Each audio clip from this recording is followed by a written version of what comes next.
In the quiet college town of Chapel Hill, North Carolina, sirens cut through the early morning calm. Police arrive at an off-campus apartment, but the door is locked from the inside. When they finally gain entry, the scene that greets them is one of unimaginable horror. Lying on the floor is the body of a young student, and nearby, her phone is still recording.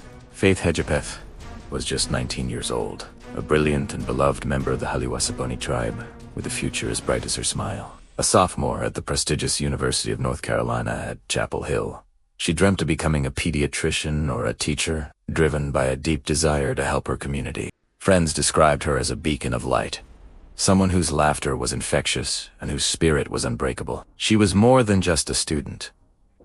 She was a daughter, a sister, and a friend, navigating the exciting, hopeful world of college life, completely unaware that her own story was about to take a dark and violent turn. The night of September 6, 2012, started like any other for a college student. Faith and her roommate, Gana Rosario, headed to a local nightclub, the Library. The air was filled with music, laughter, and the carefree energy of youth. Photos from that night show Faith smiling, surrounded by friends, living in the moment. Around 2 a.m., they left the club and returned to their apartment, but the night wasn't over. At 4:25 a.m., a chilling voicemail was left on a friend's phone, accidentally dialed from Faith's pocket. It's a muffled, chaotic recording. In the background, you can hear voices, a struggle, and what sounds like Faith screaming for help. This pocket dial would become a crucial, yet haunting, piece of evidence, 2.5-minute recording of her final, terrifying moments. The next morning, Karena returned to the apartment after spending the night elsewhere. Worried when Faith didn't answer her calls, she asked a friend for help getting into the locked apartment. At 11 a.m., they made the gruesome discovery. Faith was gone. The scene was brutal, and on a fast food bag left near her body, police found a chilling, handwritten note, "I'm not stupid, bitch." Jealous, the investigation began with that haunting voicemail. It was dissected by experts and amateur sleuths online, all trying to decipher the voices captured in those final moments. Who was in the apartment with Faith, whose voices could be heard arguing and then attacking her? Police released a composite sketch based on DNA found at the scene, but for years, the trail went cold. The sketch resembled no one they could identify, and public pleas for information led to countless dead ends. Investigators focused on those closest to Faith. They questioned friends, ex-boyfriends, and anyone who had been in contact with her that night. One person of interest was the ex-boyfriend of Faith's roommate, a man known to have a volatile relationship with her. He allegedly made threats, and his DNA was collected, but it wasn't a match. Another lead pointed to a man seen leaving the club with them, but he too was cleared. For years, the case stalled. The DNA profile from the crime scene, labeled Male DNA Profile 1, sat in a database, unmatched. Faith's family waited in agony, holding vigils and begging for answers. The question lingered in the Chapel Hill community and across the nation.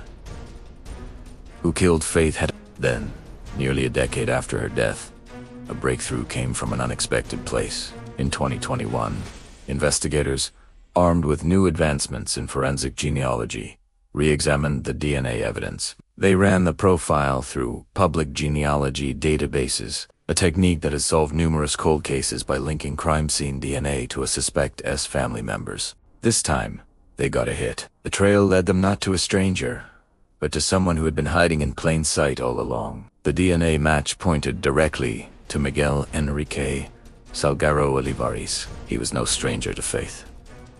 In fact, he was a fellow UNC student and a regular at the very same apartment complex. He was friends with some of the people Faith knew. His name had never come up as a primary suspect. The shocking truth was that the killer had been part of their shared community, walking the same campus paths as Faith, living a normal life while her family searched desperately for justice. With the DNA evidence providing an undeniable link, the pieces of the puzzle finally fell into place.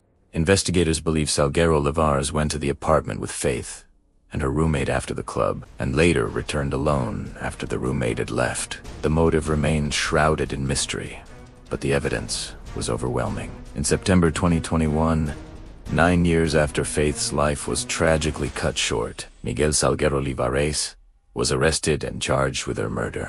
Justice came too late for Faith Hedgepeth, but it finally came. The technology that did not exist when she died is what ultimately gave her a voice from beyond the grave, pointing directly to her killer. Her family, after a decade of unimaginable pain, finally received the answers they had fought for. At her memorial, they spoke not of the darkness of her death, but of the light of her life. Life of promise, kindness, and strength. Justice came too late, but her voice, captured in that final, haunting recording, never faded. What do you think? Was this case truly just about a random act of violence, or are there still unanswered questions? Thank you for watching this story. If you believe in the power of truth and want to see more cases like this brought to light, please subscribe for more true stories every week. Stay safe.